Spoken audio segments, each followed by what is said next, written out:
Welcome to Emerald Shore's Clinical Education, where we bring various professional development opportunities for mental health professionals and students to you. Hi there, my name is Kate Hargreaves, and I appreciate that you've taken the time today to learn a little bit more about trauma-informed service delivery.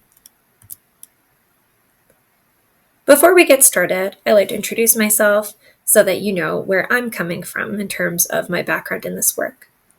Again, as I mentioned, my name is Kate Hargreaves. I use she, her pronouns, and until recently, I was the Employee Mental Health Coordinator at the University of Windsor. I've also worked in higher education in academic writing support, as a graduate secretary directly supporting students, and as an administrative assistant in equity, diversity, and inclusion, and I am currently working in communications in public affairs. I have an MA and a BA in English and creative writing, which I got about 10 years before I returned to school to pursue my master's in education.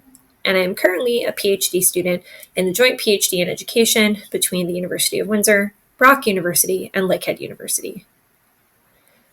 Notably, for this topic, my master's thesis and my master's in education, as well as my proposed PhD topic, are all on trauma-informed practices and pedagogies, particularly in the higher education sphere. I'm also a long-distance runner, a roller derby skater, a poet, and a cat lover. And in the picture there, you can see me a couple weeks ago in August skating with my roller derby league in the Windsor, Ontario Pride Parade. And so I am located in Windsor, which is the traditional territory of the Three Fires Confederacy of First Nations and Treaty 2 territory.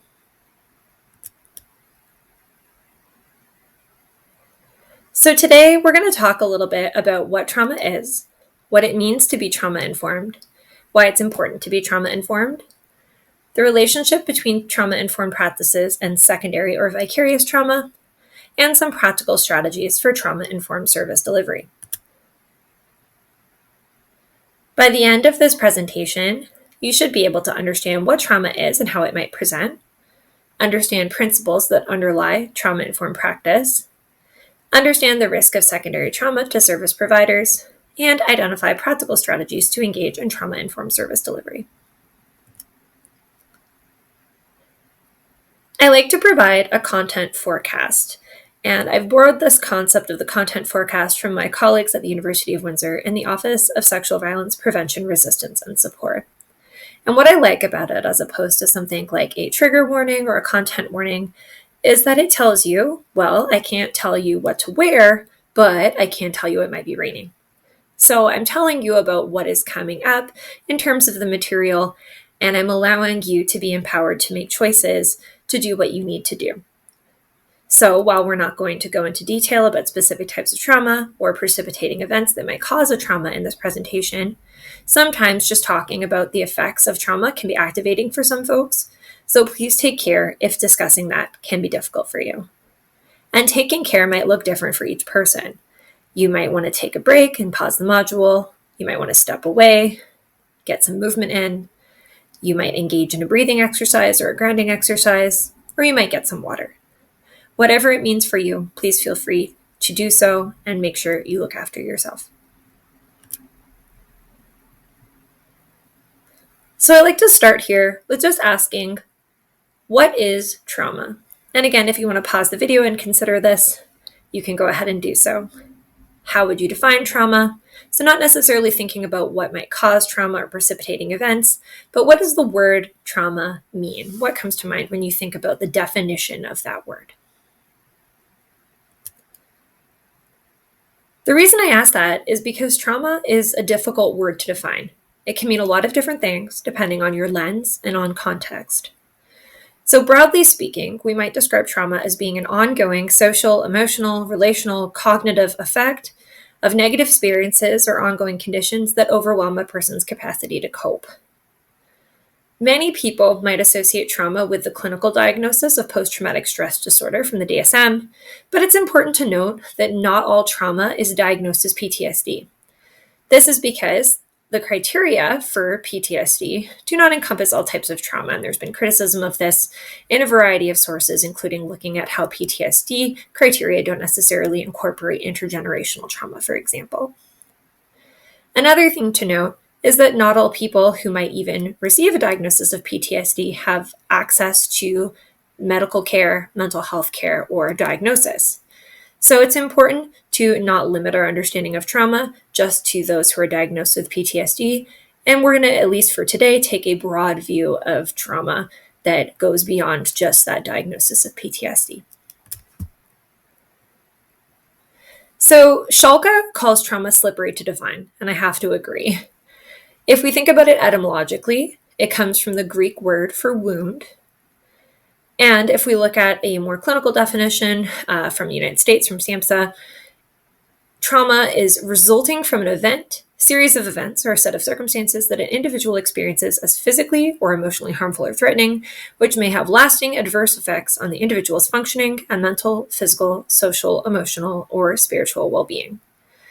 So importantly here, we have that it isn't just a single event necessarily, but it can be a series of events or an ongoing set of circumstances, and that the effects are ongoing.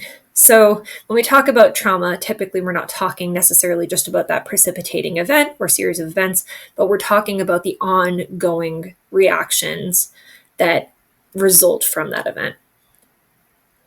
If we look at trauma from more of a cultural studies or representational studies perspective, we can get an even broader understanding of it.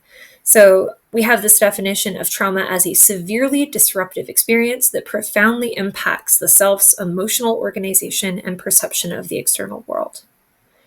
And again, if you're taking a more clinical perspective, that might seem very broad, but I think it's useful to look at trauma from a variety of different lenses and different perspectives, because it really can help us to understand that a variety of things can lead to trauma, and a variety of different circumstances can be trauma that we maybe wouldn't have necessarily acknowledged before. So one of the definitions that I like the best is this one that I'm quoting here from Okela and Schalke. Trauma as a subjective and multidimensional experience that can occur because of specific events and or conditions, always in the context of systems of power and oppression, occurring due to threatening and harmful experiences that cause distress, stress, and overwhelm in terms of our psychological, spiritual, physical, and relational experiences. So again, one of the reasons that I find this definition so powerful and so valuable is that we do have that context of systems of power and oppression, and we'll come back to that repeatedly here. Trauma as related to power and oppression, and the relationship between marginalization and risk of trauma, as well as the way that trauma recovery and trauma protective factors relate to marginalization. So always thinking about it in the context of power and oppression. So as we mentioned, trauma could be acute, or it could be chronic or due to ongoing circumstances. So a lot of the time when we think about trauma, we might immediately think of something like somebody getting into a crash, for example, in an acute moment where they experience a trauma. However, sometimes we don't necessarily think about other things that are traumatic, such as the ongoing daily microaggressions faced by those who have to deal with racism or transphobia, for example. Trauma can also be experienced individually, or it can be experienced collectively. And one example that tends to resonate for folks in terms of collective trauma is the way that worldwide the COVID-19 pandemic could arguably have caused collective trauma for people around the world. It's also important to note that, and these are the 3 E's that Savitz and Kane refer to, people can experience the same event to different effects, which essentially means that you could have 2 people who experience the same event, and one person has a trauma response to that and another person doesn't. And there are many different risk factors and protective factors, but it is, again, important to note that being marginalized is a risk factor to experience trauma. People who are oppressed and marginalized experience trauma at greater rates, while having communities of care around you and family supports and supportive communities can be protective against experiencing ongoing trauma. And this line here at the bottom that I've developed shows a line between historical and intergenerational trauma, so trauma that can be passed down even between many, many generations. Developmental and childhood trauma, so trauma that occurs during that developmental phase over the course of a childhood. single acute trauma, so again, for example, something like an accident or sports injury, or chronic repetitive trauma that somebody might experience in an ongoing situation of abuse, for example, or again, the ongoing trauma of facing racism. So another question I want to pose is how trauma shows up in the world. What might the effects of trauma look like?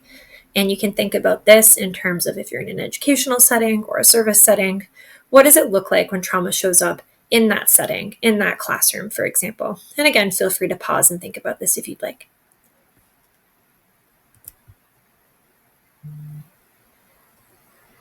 So this graphic I've adapted from SAMHSA and their discussion of the different effects of trauma. And as we can see here, trauma has wide-ranging effects from behavioral, physical, cognitive, interpersonal, spiritual, developmental, and emotional effects.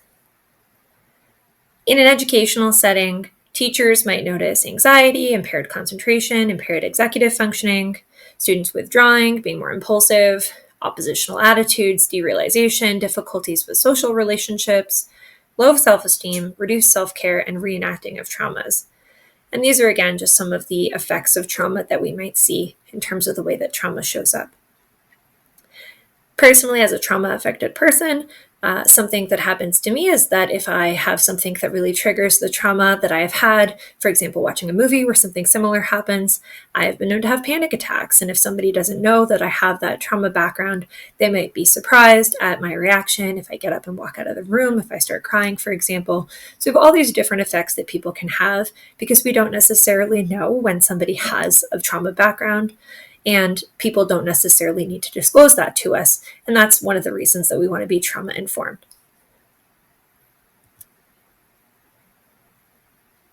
So when you hear that phrase, being trauma informed, what comes to mind for you? What does trauma informed care or trauma informed practices mean?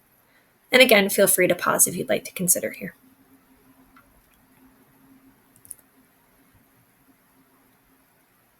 The phrase trauma-informed care was coined by Harris and Fallett in clinical settings to describe systems that serve survivors of trauma regardless of whether they've disclosed. So essentially what it means is understanding that trauma plays a role in people's lives and that we need to accommodate these effects regardless of whether somebody in our setting, in our service setting, clinical setting, educational setting, has told us that they have experienced trauma. Importantly, it resists reducing people to their trauma. We don't see people as only their trauma. We see them as whole people who happen to have trauma. And it's a collaborative effort that puts the trauma-affected person at the center. So this isn't an effort to tell people what is good for them. It is actually something that really centers empowering the trauma-affected person. We'll talk about that as part of the pillars of trauma-informed care. And again, it's not just something individual. And we'll find this is a theme that comes up a lot in terms of both protective factors as well as the structural causes of trauma. This is something that, again, is structural, so trauma-informed care must be embedded across the institution. It can't just be one person enacting these practices.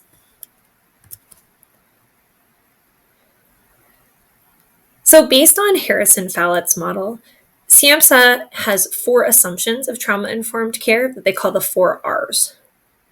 These are realizing how trauma affects people and its prevalence, so realizing how common trauma is and how the effects might show up, recognizing the signs of trauma that we just talked about, responding across organizations, again, embedding those trauma-informed approaches in institutions across the organization, and actively resisting re-traumatization. So actively working to not cause further trauma or triggering the trauma of people who have experienced it. This is a diagram that I've actually adopted from Thompson and Marsh, and I've changed it a little bit from their version. And their version comes out of Harris and Fallett's principles and later SAMHSA's principles. So notably, instead of having just a wheel with these 6 different principles on it, what Thompson and Marsh did is they put safety at the center. And they said that as long as we have safety at the center, all of the other principles of trauma-informed care really ride on that principle of safety.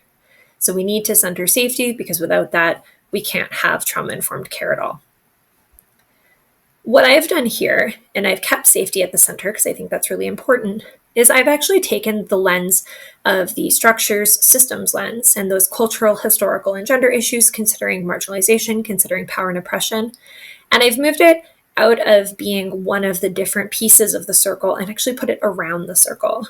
And the reason that I've done that is because I think that this affects everything else that goes on in trauma-informed care and trauma-informed frameworks. So we really need to be thinking about that relationship to power and oppression with all of these different aspects.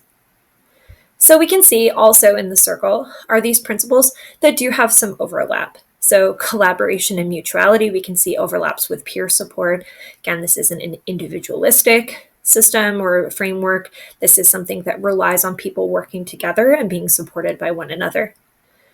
Also, empowerment, voice, and choice. So a lot of the time when people experience trauma, it's because they're in a circumstance where they don't have power, they don't have voice, they don't have choice, they feel stuck, or things are happening to them that are out of their control. So empowerment, voice, and choice are really central to trauma-informed practices. And again, related to that is building trust. So having trustworthiness and transparency, both as an individual provider, whether it's an educator or service provider, or as your institution, building trust and showing that you can be trustworthy, predictable, and transparent. So just a quick note to differentiate trauma-informed versus trauma-specific, because this is something that Harris and Fallett point out as well, is that trauma-informed practices are actually beneficial to everybody. And again, they don't require a disclosure of trauma. They assume that there's going to be somebody trauma affected in any service setting, and they don't seek to identify and serve trauma affected people only or specifically. So this isn't something like a specific therapy for trauma affected people, for example. Rather, we're acknowledging that there's a presence of trauma affected people in any classroom, in any service setting, and we're seeking to accommodate this fact without requiring specific disclosures, specific requests for accommodation. So somebody might request a specific accommodation, then that's absolutely okay. However, if we assume that there's going to be trauma affected people in any setting, there are things that we can do that can reduce the barriers to those folks overall without having to have disclosures happen. So we're not trying to heal, fix, treat, or address anybody's trauma directly. What we're trying to do is reduce barriers for trauma-affected people to be involved, active, and be able to be as fully involved in their communities as anybody who's not trauma-affected. So this really leads us into this idea of why it's important to be trauma-informed. Estimates in the literature range from pretty widely, from 50 to 90+% of people being trauma affected. So at the very least, we're looking at a majority, and at the most, we're looking at a really strong majority of 90+% of people being affected by some form of trauma. And again, this is dependent on how people are defining trauma in their literature. Thompson and Carello remind us that 91% of students worldwide had reported negative mental health effects from the trauma of the COVID-19 pandemic. So when we look at that, we might assume that 50 to 90+%, we're looking at the higher end of that scale. Again, as I've noted, not all people who've been affected by trauma disclose. That can be really difficult for people. And frankly, it can be none of some people's business to know if somebody's trauma affected, even though those traumas do lead to varied effects in their lives. And we know that power and oppression play a role. Marginalized people are at a greater risk of having experienced trauma. So being trauma-informed can be part of an anti-oppressive practice. Being trauma-informed also helps us reduce the risk of further trauma and re-traumatizing people. So causing additional trauma to people who already have trauma, causing trauma to people who don't have trauma, or re-traumatizing those who do. It can also help us avoid secondary or vicarious trauma, because as I said, being trauma-informed in the same line as universal design actually is beneficial for everybody, trauma-affected or not. So secondary trauma is essentially distress that's caused by being exposed to somebody else's trauma. And this can also be exacerbated by this idea of wanting to help and not being able to. Sometimes we hear this called vicarious trauma, co-victimization, secondary survivor, or secondary victimization. And we can also hear it sometimes conflated to concepts that are a little bit different, like compassion fatigue, empathic strain, emotional labor, or even burnout. And while these concepts are related, they are not a one-to-one connection, but they can be absolutely related to something like secondary trauma, where hearing about somebody's trauma narrative or hearing trauma narratives on a regular basis can really lead toward that compassion fatigue and burnout that people might experience. So in order to avoid experiencing secondary trauma or mitigate that risk, service providers have to really ensure that they are caring for themselves and setting clear boundaries to avoid taking on that trauma of others. And that can be easier said than done. It might involve engaging with mental health services yourself and being vulnerable and understanding that that's absolutely strong to reach out and ask for help when you need it. Some folks recommend reflective journaling, working with community partners, or if you're in an institution, campus partners, and taking time away to ground and debrief. And again, this idea of community partners, peer support, collaboration can be really important here, and resisting that idea that this is an individual thing that people have to figure out on their own. Trauma-informed frameworks are really relational, and they rely on the idea of folks working together in order to find supportive communities of care, whatever that means for them.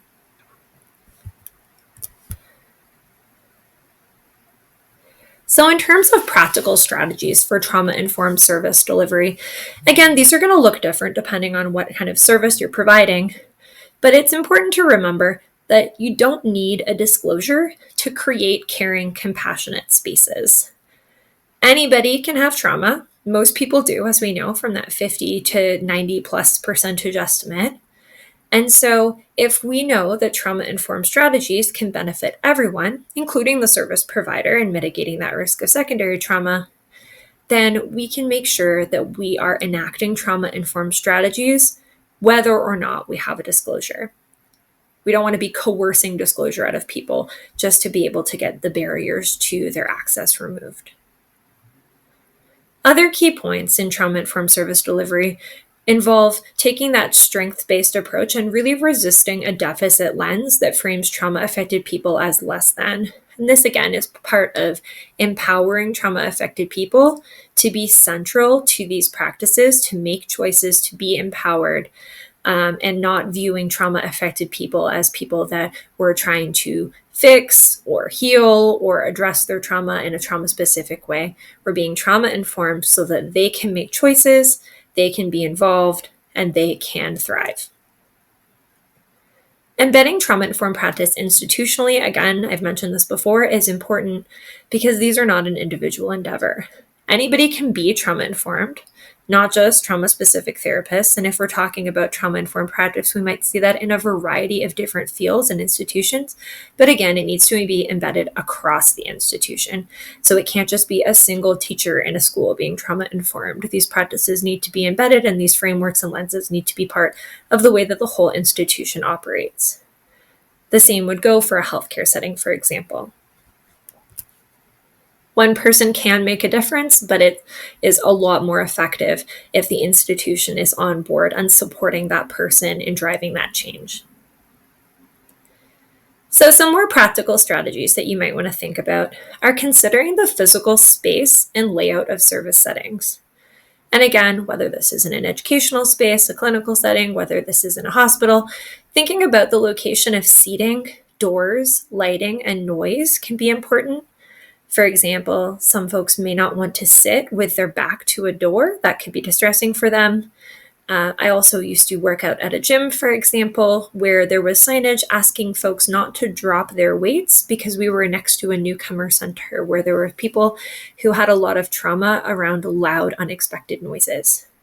So really being considerate and compassionate about how the physical space and layout and the way that people move through space can affect their relationship with their trauma. Being consistent and predictable really ties into that pillar of trustworthiness and transparency.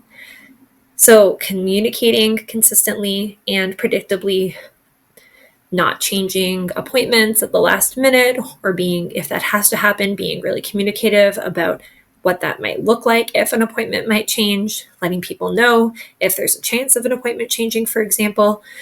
Really just not giving people unexpected surprises that might be difficult for them to manage. And again, this helps to build trust and it helps to increase transparency.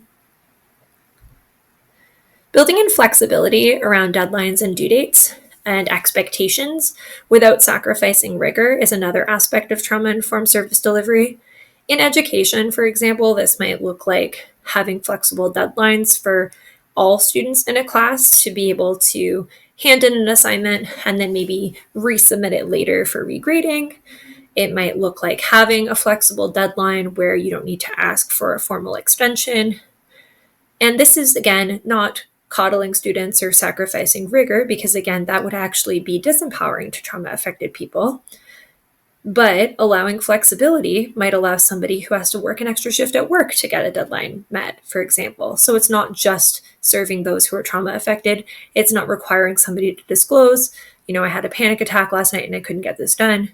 You're allowing the trust for those students to be able to follow through with their flexible deadline, get the work done, and show that they can do it regardless of what's going on in their life.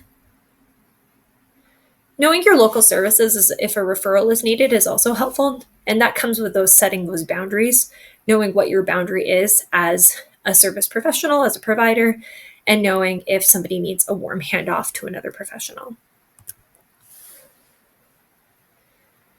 One of the recommendations that Schalke makes is to ask yourself what else could be going on if you're faced with an unexpected response or reaction. So instead of jumping to a conclusion about maybe somebody's behavior that might seem unusual or unexpected, ask what else could be going on here? Why might they be reacting this way? And that helps us to demonstrate compassion. And this is especially important when you're talking about high pressure situations, ones that might involve finances, for example, or again, deadlines. Emphasizing community care, as again, this practice is relational, and those protective factors really do rely on community in a lot of cases. So not individualizing responsibility for trauma-informed practice to one person, and not individualizing the responsibility onto the trauma-affected person to essentially pull themselves up by their bootstraps, but allowing them access to reach out for care and have community support. This also ties into acknowledging trauma as systemic and acknowledging its ongoing relationship with power and marginalization, and recognizing things like ongoing experiences of racism, transphobia, homophobia as being traumatic in and of themselves. We've talked about voice and choice, so providing choice wherever possible to empower individuals is really important. Again, a lot of people who experience trauma have experienced it from situations where they didn't have a choice, where they were disempowered in some way. So providing choice can be really helpful. Also ensuring that you're providing information to somebody who might be experiencing a trauma response or might be having issues in order to process information. Providing that information in writing or via multiple different means can be helpful to ensure that it's understood and received and that information isn't missed. Being transparent about your timelines and processes can also help to build trust. It goes along with being predictable, not giving anybody any unwanted surprises. And so people know what is coming. So that might include, if you're in a classroom setting, providing a syllabus that lists everything out really clearly so that people know what's coming in the class, and so that they know if they need to take steps to engage in a different way with material that might be activating for them. In a service setting, again, that also might be something like having information about your office hours posted openly, how people can get in touch, and just being consistent and clear about different policies and practices. And finally, building in opportunities for peer support and collaboration, having folks know that they are not alone, and being empowered in community in whatever way that means for them. These are obviously not the only suggestions or ways to be trauma-informed, just a few different strategies. And so I give you time here, if you want to pause the video, to think about any other ideas or suggestions in your specific case that you might enact in order to be more trauma-informed.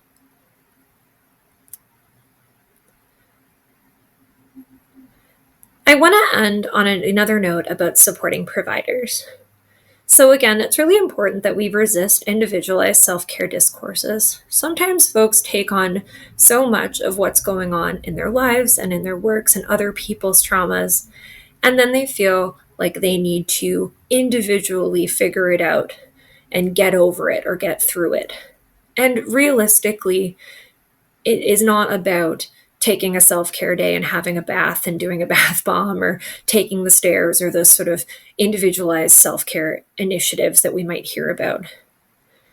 Really, as a provider, the same trauma-informed principles and relational community principles apply. So finding folks where you can debrief in a community of care, having supportive people in your community where you can access support, building your knowledge about trauma and recovery as you're doing now, setting those healthy boundaries, which is part of being in community, whether that's with students, clients, colleagues, and around your work in general. So setting up a very healthy work-life balance, leaning on your community and social support networks, again, making sure that you're not doing this alone, seeking out professional support and knowing you're strong for doing so. And in some ways, a lot of this comes down to advocacy for better working conditions. It's really difficult to have a strong work-life balance when you're super overwhelmed. So some of that might be coming together with other folks to advocate for better working conditions in whatever service setting you're in. And overall, locating resilience not in an individual person or putting the impetus to be resilient on individuals, whether that's trauma-affected people or service providers, but locating that resilience in communities of care. So finally, you do not need to have a trauma disclosure from somebody to create a caring, compassionate, educational space or service space. Being trauma-informed is not about identifying or fixing trauma-affected people. It's not about saying these people are trauma-affected, these people aren't. We're going to separate them out and help the trauma-affected people. We don't need those disclosures, and we don't need to be identifying people to be able to create supportive environments where we're reducing barriers. Trauma-informed strategies benefit everybody, whether or not they have trauma, whether or not they've disclosed. Anybody can experience trauma, and most people have. Marginalized people do experience trauma more often based on the dynamics of power and oppression, but anybody can have trauma. And also, anybody can be trauma-informed, not just therapists. Trauma-informed practice is an institutional and a community project. It's not an individual one. So I like to close on reminding you that you are not alone in this work. So feel free to pause the video if you would like to have a longer look at the sources. These are just some sources that I used in creating this material and some really excellent sources from researchers working in this field. Thank you so much for taking the time. And if you do have any questions, you can feel free to reach out. I'm available on LinkedIn if you look up Kate Hargreaves, Hargreaves, and I'd be happy to answer any questions that people might have. Thanks again for taking the time, and take care.